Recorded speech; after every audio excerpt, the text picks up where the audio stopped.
The Giant Circle of Ice Flowers, 2019, Manitoba, Canada. It began with a single photograph, a pale blue dawn over a frozen lake in rural Manitoba, and a scatter of perfect circles glimmering on the surface like frostbitten moons. At first, no one believed the image.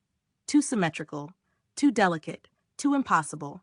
But by sunrise, the people living along the lake's shoreline would step outside, crunch across the brittle snow, and realize the unbelievable was real. Thousands of circular ice flowers had bloomed overnight.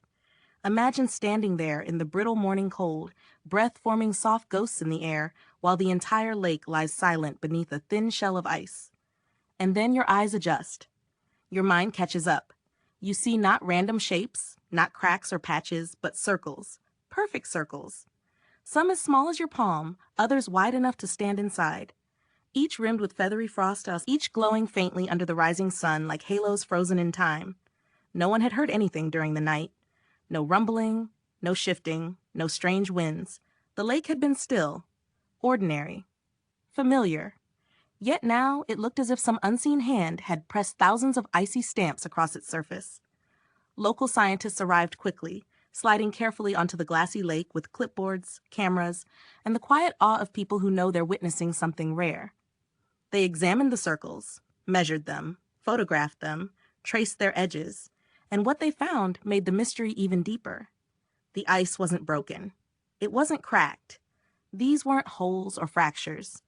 The circles were thin frost formations, intricately patterned crystals spiraling outward from tiny points, as if something beneath the surface had sent up a breath of warm air, just enough to seed the formation, but not enough to melt the ice. Thousands of these microscopic updrafts, appearing in a single night, aligned into a field of ghostly shapes that looked far too deliberate to be an accident. Some villagers whispered that the lake was trying to send a message. Others joked that aliens had chosen Manitoba for their winter art project. A few wondered whether this was the kind of omen people use to tell stories about, nature's quiet way of reminding us it still holds secrets we haven't earned the right to understand. By afternoon, the frost circles began to fade. The sun warmed the air. The halos softened, blurred, and slowly disappeared, leaving nothing but smooth, pale ice behind, like a chalkboard wiped clean. If you arrived even a few hours late, you would have missed the entire spectacle. But for those who saw it, it didn't feel like a trick of weather. It felt like a gift, a gentle, shimmering reminder that the world still has places where wonder blooms in silence.